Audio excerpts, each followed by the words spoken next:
Any suggestions as to how we can investigate this opportunity and then bring it back for council vote at the next council meeting? I can look at some of the other sister city programs that we've been involved in. We're going way, way, way in the wrong direction on this thing. This is a very complex issue. And I will just speak for me.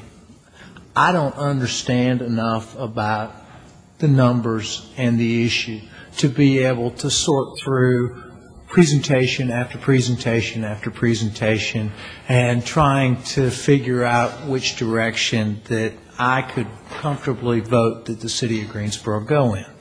I don't trust anybody's numbers in this case. I have heard my colleague who's not here tonight say that we are throwing away billions of dollars, and I don't believe that.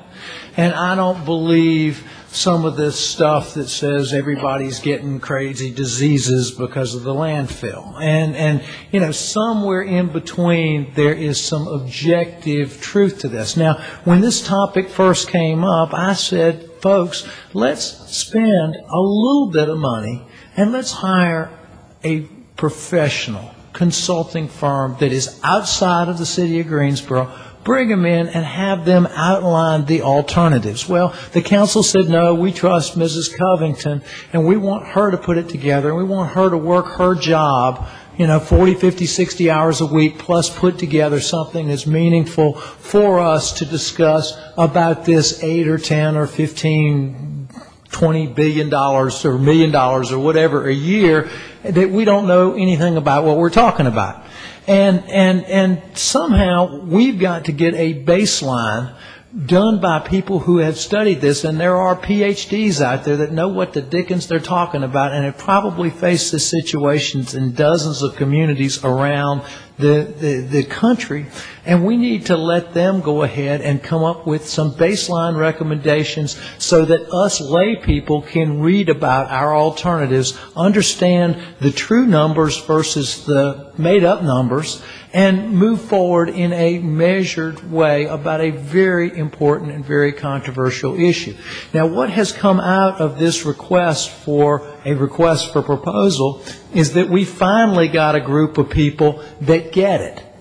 They understand that in order to do anything with garbage productively in our community, there has to be significant conversation with the people that are most affected. Now, to me, that is a major breakthrough.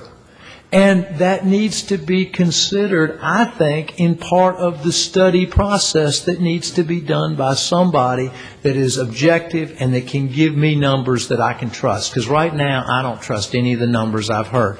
And for us to sit here and listen to proposal after proposal after proposal from folks that can come in off the street and come in here from our 3-minute speakers from the floor and then get a special briefing session for the city of Greensboro doesn't make any sense. And we need to take this thing like we would it is one of the most significant topics that we can possibly address, and we need to take it and do it right.